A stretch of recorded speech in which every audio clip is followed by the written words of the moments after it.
Bismillahirrahmanirrahim. Assalamualaikum warahmatullahi wabarakatuh. Ketemu lagi dengan saya, Edi Sutisna. Kemarin kita sudah membahas ya, apa penyebab dari semua ini ya. Kondisi kita sekarang saat ini ialah tidak mengenakan. Lockdown, maskeran, banyak yang di PHK, kantor pada tutup, tidak boleh pulang kampung, banyak yang stres ya, karena pemasukannya berkurang dan omset menurun.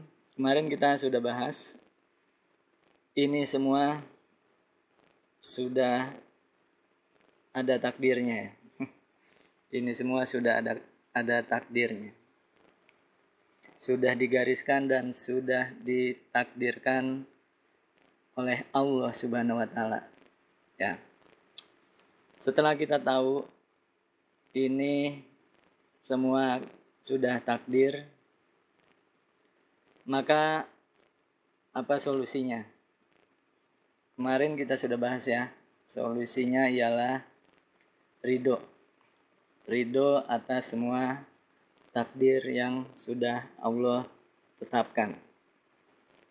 Kenapa harus ridho? Karena kalaupun kita tidak ridho, takdir terus berjalan ya. Takdir pasti akan terjadi. Kita mau ridho ataupun tidak ridho, pasti takdir akan terjadi. Ya lebih baik kita ridho saja. Terus alasan yang kedua kenapa harus ridho? Karena apapun yang Allah lakukan pasti baik. Apapun yang Allah lakukan pasti baik, tidak ada keburukan. Tapi memang kita terkadang paham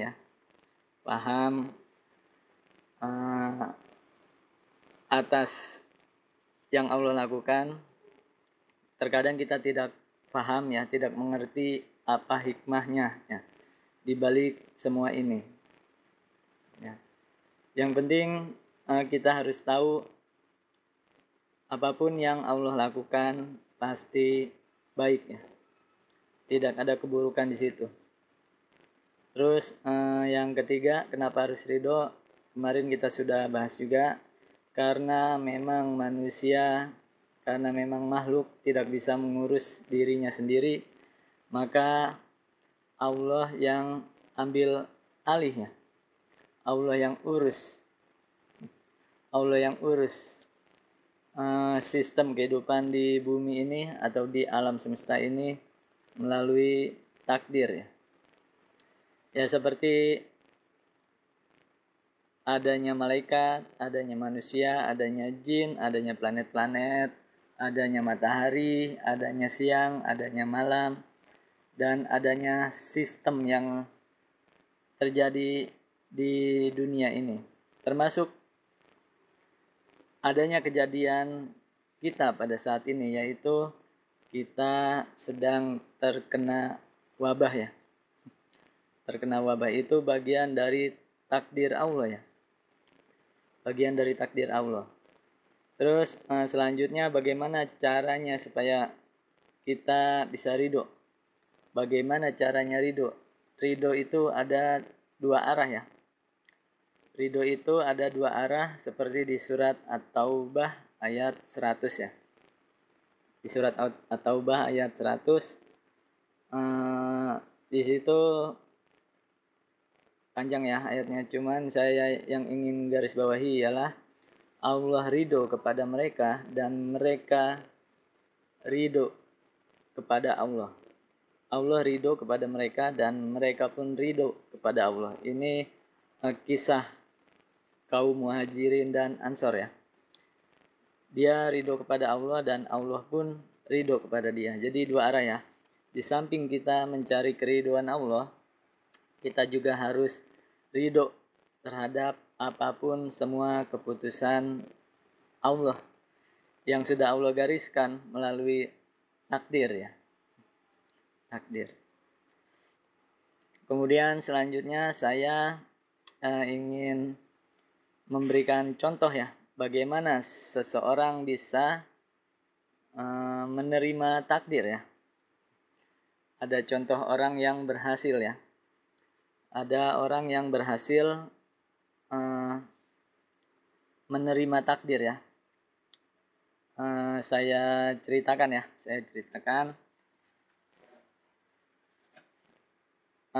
Suatu ketika ada kerajaan ya, ada di sebuah kerajaan. Di sini ada seorang raja dan ada seorang penasehat yang beriman ya, beriman kepada Allah, yang imannya kuat dan dia bagus ya tentang ilmunya. Dan penasehat ini menjadi penasehat kesayangan seorang raja ini ya. Kemana-mana dia selalu didampingi oleh penasehat ini ya. Sang raja kemana-mana selalu didampingi oleh penasehat yang beriman ini. Suatu ketika sang raja mengajak penasehat yang beriman ini untuk berburu ya. Berburu jauh sekali ya, keluar dari komplek kerajaan. Berburu biasanya kalau berburu itu memakan waktu berhari-hari ya, kadang 3 hari, kadang 1 minggu, tergantung ya. Semakin jauh dia berburu maka semakin lama ya waktu yang dihabiskan. Dan ketika di tengah jalan dalam perburuan, sang raja ini mendapat hasil buruan yang sangat banyak ya. Hasil buru ya biasa ya, rusa, kadang-kadang binatang-binatang buas ya seperti macan, singa, dan lain-lain ya. Ketika sang raja ini sedang ingin mengiris dengan pisau hasil buruannya ya, untuk seperti misalkan kalau macan diambil taringnya ya, misalkan kalau beruang diambil kukunya ya. Ketika sang raja ini sedang mengiris ya, memotong-motong hasil buruannya ya, kadang-kadang juga hasil buruannya dimakan ya. Ketika sang raja sedang memotong-motong hasil buruannya dengan pisau, dan tanpa sadar sang raja ini teriris ya jari kelingkingnya ini dan putus setengah ya. Sang raja ini teriris jari kelingkingnya, putus setengah. Terus sang raja meminta nasihat ya. Sang raja meminta nasihat kepada penasehat kesayangannya ini. Wahai penasehat kesayanganku, ini ada apa gerangan ya? Ada apa nih? Ini ada tanda-tanda apa nih? Kayaknya saya melihat perasaan saya tidak enak nih ya. Karena jari saya terkena ya. Tidak biasa-biasanya jari kelingking saya putus oleh pisau saya sendiri. Kenapa? Kira-kira apa yang akan terjadi selanjutnya nih? Apakah ada musibah? Ataukah ada sesuatu yang kurang baik? Terus kata penasehat yang beriman, ini semua kehendak Allah ya. Kata penasehat yang beriman, dia menasehati raja, wahai raja, ini semua kehendak Allah, ini semua keputusan Allah, dan apapun kehendak Allah dan apapun keputusan Allah pasti baik ya. Begitu nasihat penasehat yang beriman ini menasehati rajanya. Dan mendengar nasihat seperti itu ya, ini semua kehendak Allah, dan kehendak Allah pasti baik ya, pasti baik. Raja marah ya, raja marah. Kenapa bisa ini semua kehendak Allah dan semua kehendak Allah baik? Jari kelingking saya terkena pisau dan putus. Kamu bilang ini semua kehendak Allah dan kehendak Allah pasti baik. Raja marah, ini tangan saya kesakitan dan jari kelingking saya putus dan cacat. Kamu bilang itu baik. Ya.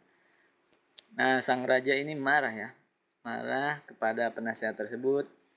Lalu penasehat tersebut dikirim ke kerajaan dan dipenjarakan oleh raja ini ya.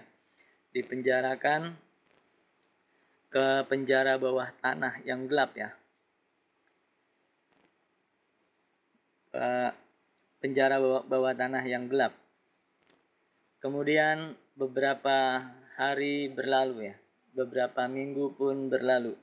Dan beberapa bulan pun berlalu. Kemudian raja ini kangen dan rindu kepada penasehatnya. Karena setiap hari kemana-mana dengan penasehatnya, dia tidak bisa lagi mendengar nasihat-nasihat dari penasehatnya ini ya. Terus dia iseng lah dia ke penjara bawah tanah yang dimana penasehat itu dipenjarakan ya. Bahasanya ribet. Datanglah dia ke penasehat yang dipenjarakan di bawah tanah. Ya. Sang raja ini kemudian berbincang-bincang kepada penasehatnya. Niatnya ingin dibebaskan ya. Niat raja ini ingin dibebaskan karena kasihan ya, sudah beberapa minggu di penjara ya. Di bawah tanah yang gelap. Wahai penasehatku, bagaimana keadaan kamu ya? Wahai penasehatku, bagaimana keadaan kamu? Apakah kamu baik-baik saja? Terus lagi-lagi penasehat beriman ini berkata ya, saya alhamdulillah baik dan sehat. Ini semua kehendak Allah. Dan apapun kehendak Allah pasti baik, kata penasehat ini. Mendengar pernyataan seperti itu lagi, raja yang tadinya ingin membebaskan penasehatnya marah lagi. Aku tadi ingin membebaskan kamu. Setelah aku mendengar pernyataanmu seperti ini, maka aku amat jengkel ya. Aku tidak jadi ingin membebaskan kamu. Lalu pergilah sang raja ini. Berburu lagi ya, berburu. Kali ini perburuannya agak jauh ya. Sang raja ini berburu dan perburuan spesial ya. Agak jauh dari istana. Dan dia menyiapkan peralatan yang banyak ya. Peralatan berburu dan sebagainya.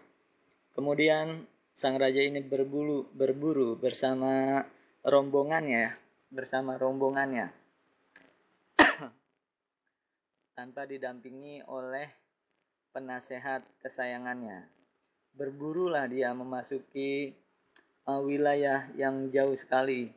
1 minggu ya perjalanan untuk mencari tempat perburuan yang baru.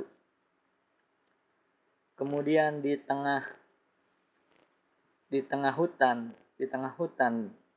raja ini istirahat di malam hari. Kemudian tiba-tiba di tengah malam dia disergap oleh gerombolan perampok. Ternyata gerombolan para perampok ini penyembah berhala ya. gerombolan perampok ini penyembah berhala.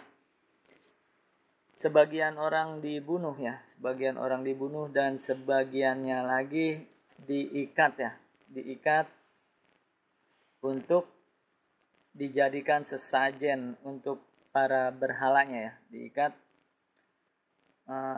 untuk menjadi apa sih, sebagai pengorbanan ya, sesajen ya, sesajen ya, darahnya ini untuk sesajen para penyembah berhala. Dan raja pun termasuk raja yang diikat dan ingin diberikan ke dewanya itu ya, diberikan ke dewanya itu sebagai persembahan ya. Satu orang disembelih ya di depan mata kepala sang raja itu sebagai sembahannya bagi dewa-dewa itu penyembah berhala. Kemudian orang lainnya disembelih lagi sampai akhirnya kepada sang raja ini ya. Ketika sang raja ini ingin disembelih dan ditelentangkan di atas batu, sang raja ini ditelentangkan ke atas batu dan kepalanya ingin disembelih, tiba-tiba ada sesepuh di antara penyembah berhala ini berucap, berhenti. Orang ini kamu lihat, orang ini jarinya putus ya, orang ini cacat, dan orang cacat tidak boleh dipersembahkan kepada dewa kita yang maha suci ya. Ternyata sang raja ini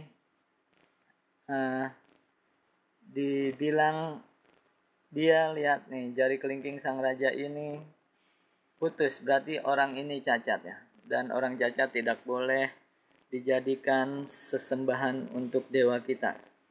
Kemudian dibuanglah orang ini ya, orang ini itu raja ya, dibuanglah raja ini ke dalam jurang ya, dilemparkanlah raja ini ke dalam jurang di hutan yang lebat ya. Kemudian sang raja ini lari ya, langsung lari ya, dia lari berhari-hari menuju istananya ya. Sang raja ini lari berhari-hari menuju istananya ya. Satu minggu dia berlari ya, siang dan malam ya.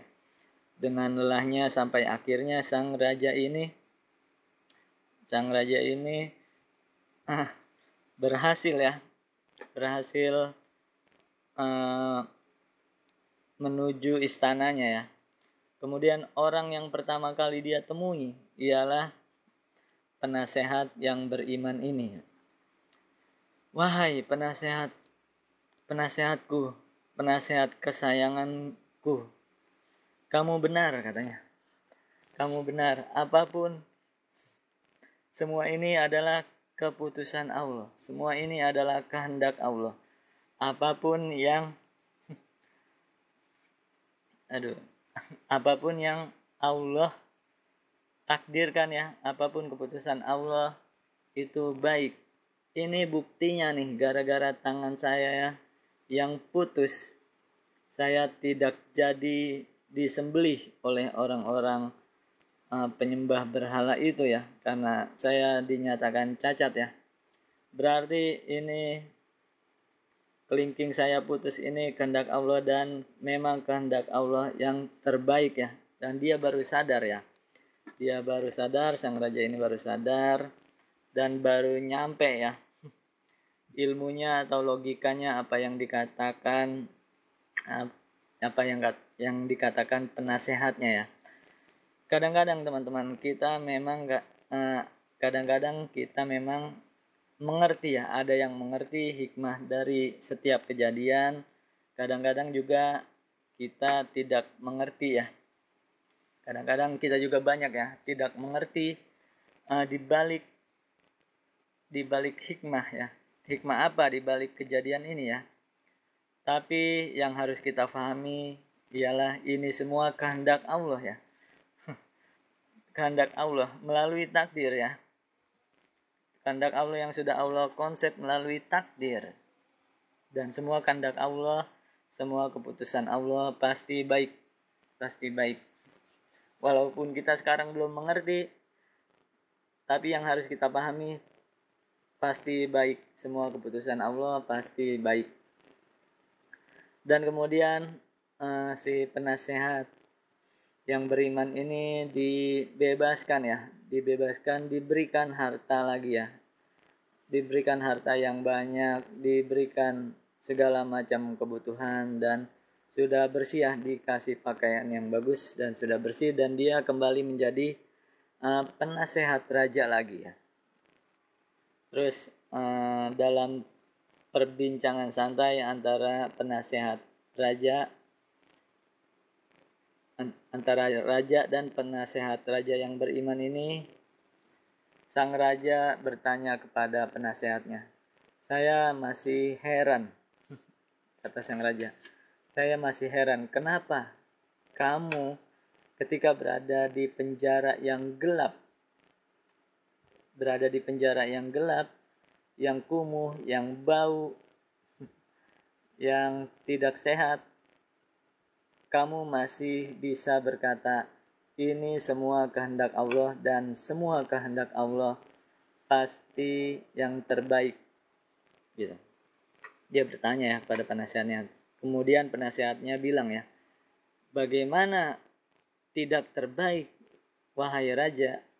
Coba kamu bayangkan, kalau saya tidak di penjara seperti ini, maka saya pasti akan ikut denganmu ya untuk berburu ke hutan yang jauh, yang di sana ada penyembah-penyembah berhala yang kejam. Kalau saya masih tidak di penjara seperti ini, maka saya akan ikut dan saya akan menjadi sesembahan bagi orang-orang yang kejam itu, penyembah berhala itu ya, sehingga saya akan disembelih ya oleh orang-orang itu. Kalau saya disembelih berarti saya sudah mati sekarang dan tidak berada di samping raja lagi ya. Masya Allah ya, itu contoh ya bagi orang yang menerima semua takdir yang sudah Allah tetapkan, walaupun saat ini kita belum mengerti ya apa hikmah di balik virus corona ini ya, tapi pasti ini semua kehendak Allah dan kehendak Allah pasti baik ya. Wassalamualaikum warahmatullahi wabarakatuh.